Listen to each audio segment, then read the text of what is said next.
Dan sebelumnya Pak Ahok akan menyampaikan beberapa hal yang patut kita simak dan cermati untuk kebaikan DKI Jakarta sampai ke depannya. Silakan Bapak.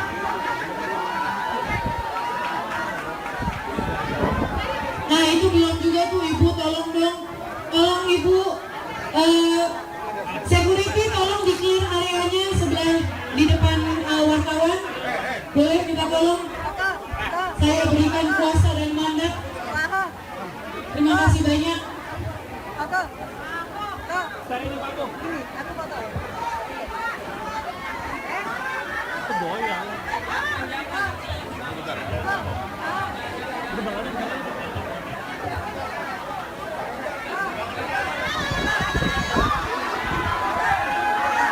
Waduh,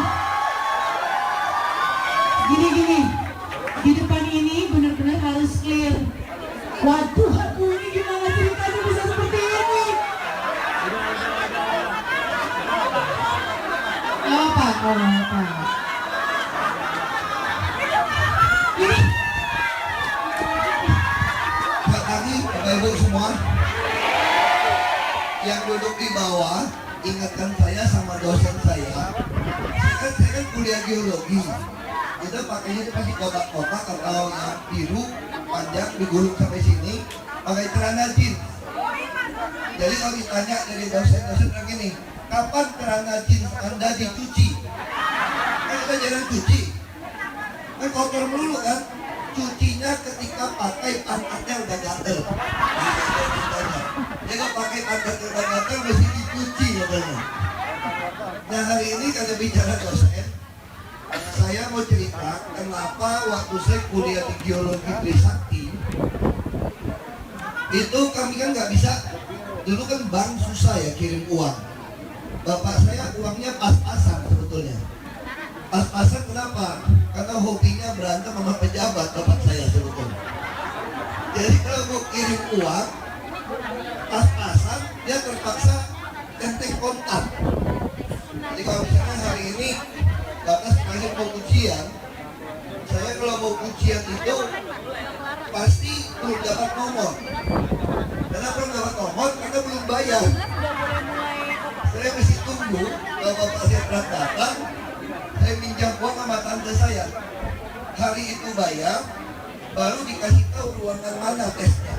Saya mesti lari-lari tuh cari ruangan tes. Nah, makanya bapak saya sudah bilang gini sama saya, kamu itu sebetulnya beruntung saja nasib kamu, Hok. Di kampung kita masih banyak yang lebih pintar. Hanya mereka itu bukan anak saya. Ini kondisi bapak saya bilang. Makanya waktu saya lulus geologi jadi bupati, kan banyak kepala jurusan fakultas datang ketemu saya. Nggak, kalau bisa nggak usah teriak-teriak ibu-ibu, aku ngomong sampai leher saya mau nimbangin. Ibu-ibu bapak datang ke sini mau dialog kan? Saya nggak biasa kampanye di lapangan teriak-teriak, jujur saja. Saya nggak suka kampanye teriak-teriak. Makanya saya bilang kita tenang aja gitu loh. Kalau nggak suka dengar saya ngomong ya nanti kita boleh sampaikan di sini, ada gilirannya. Ya kalau semua ngomong capek leher saya ini. Saya udah ngomong berhari-hari, tiap hari gitu. Jadi waktu itu, waktu jadi bupati, saya sengaja kirim 4 anak kuliah di Trisakti, kalau beasiswa. Apa yang disampaikan bapak saya itu betul. IP mereka rata-rata 3,85. IP saya berapa?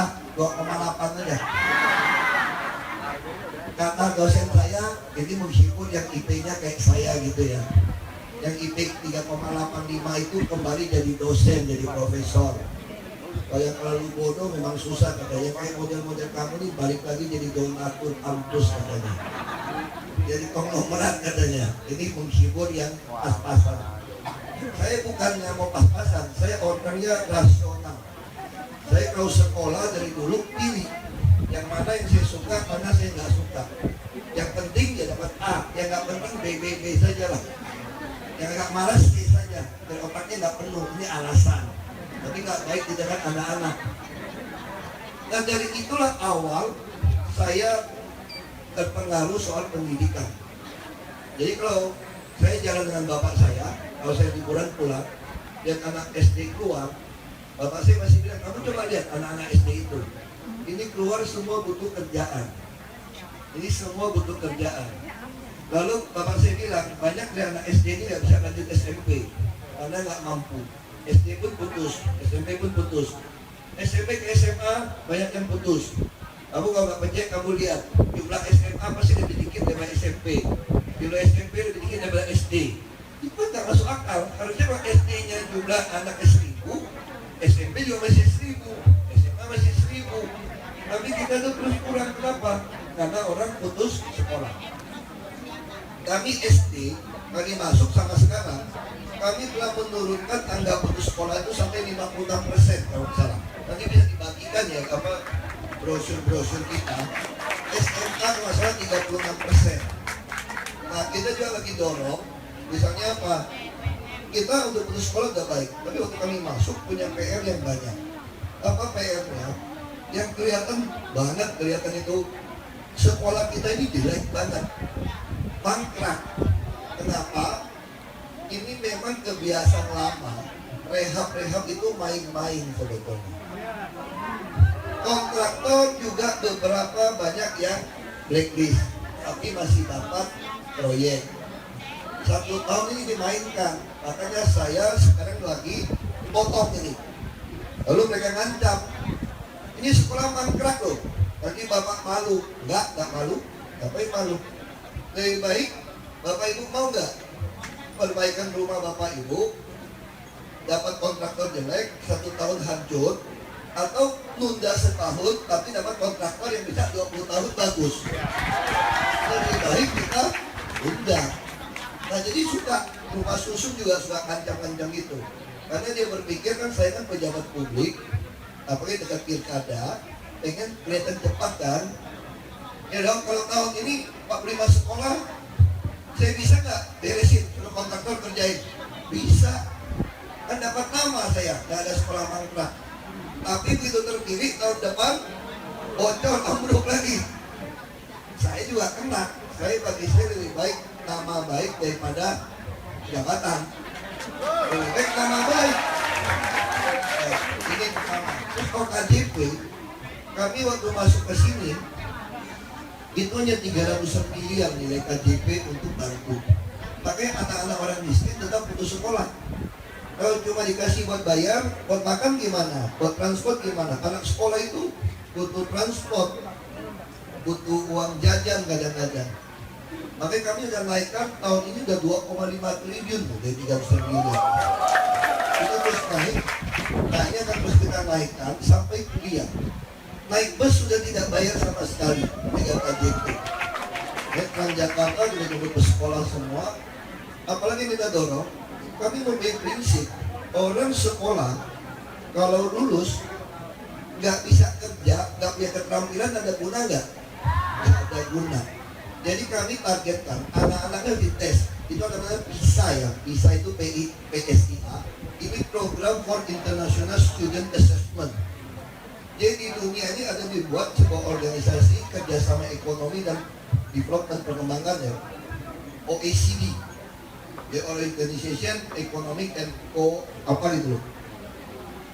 Organization Economic and Cooperation Development. Kalau development itu ada OECD. Dites, ini anak usia 15 tahun. Itu yang saya katakan, kita hidup di dunia global. Kita pintar sendiri apa gunanya kalau sama negara tetangga kita sholat. Itu dia tes matematika sama membaca sama sains umur 15 tahun. Ini anak-anak dites. Dari 65 negara, tahu nggak negara kita dapat nomor berapa? 64. Lumayan di atas Peru sedikit. Juara 2 dari bawah. Jadi nggak heran daya saing kita masalah. Shanghai sama Hong Kong, kenapa dia bisa maju?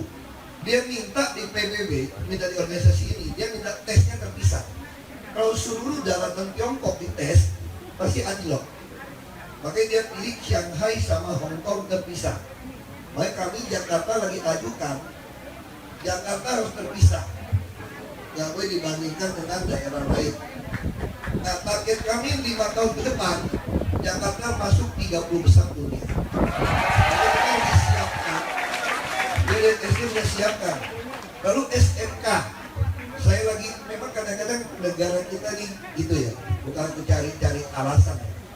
Kita membuat terobosan, dia bilang aturannya nggak ada.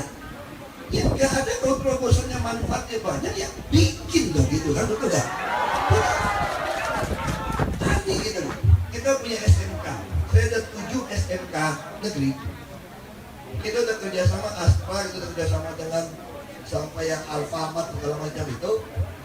Kami lagi mau kerjasama Kementerian Tenaga Kerja, Industri, UMKM. Kita lagi mau susun nih jadi BLUD, Badan Pelayanan Usaha Daerah. Jadi SMKM ini akan jadi unit bisnis. Jadi orang yang rajin yang mau kerja masuk ke sini, belajar bisnis. Yang bagus dia harus masuk ke politeknik. Yang pintar soal sains, soal ilmu pasti, dia di swasta manapun kita akan biayain asal dia pelajarannya baik. Tapi yang setengah-setengah kayak saya gimana? Yang 2,8 gitu ya. Kalau dia bisa masuk ke perguruan tinggi negeri seluruh Indonesia, kita biayain juga. Sekarang kita sudah kasih 18 juta. Nah, tahun depan saya mau evaluasi. Ternyata kuliah di Jakarta, di UI saja, itu butuh 2,5 juta sampai 3 juta loh, yang paling rendah ini. Nanti mungkin dapat di Jakarta, mungkin kami mau kasih 25 atau 30 juta per tahun supaya dia cukup. Maka kan semua anak kan beda-beda ya. Ada yang mau jadi teknik, ada yang mau kerja, ada juga yang mau jadi kiai, ustaz. Maka kami juga mulai buka dengan di mental tahun depan yang mau jadi santri di pesantren yang baik, yang nggak mampu kami juga akan biayai.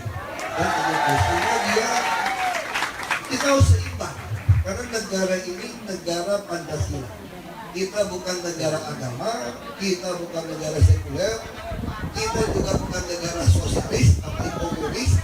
Istilah pertama langsung apa? Ketuhanan yang Maha Esa. Kita boleh disebut negara demokratis, ya. Sosialis juga boleh, tapi semua bertuhan. Kita mau dibilang negara sekuler, ya mirip juga, nggak mencampurkan agama dan pemerintah, tapi bertuhan. Kita adalah negara yang bertuhan yang Maha Esa. Jadi kalau ada orang lain benci orang lain di Indonesia, dia sebenarnya nggak ngerti Tuhan. Tuhan satu. Kalau dia belum dapat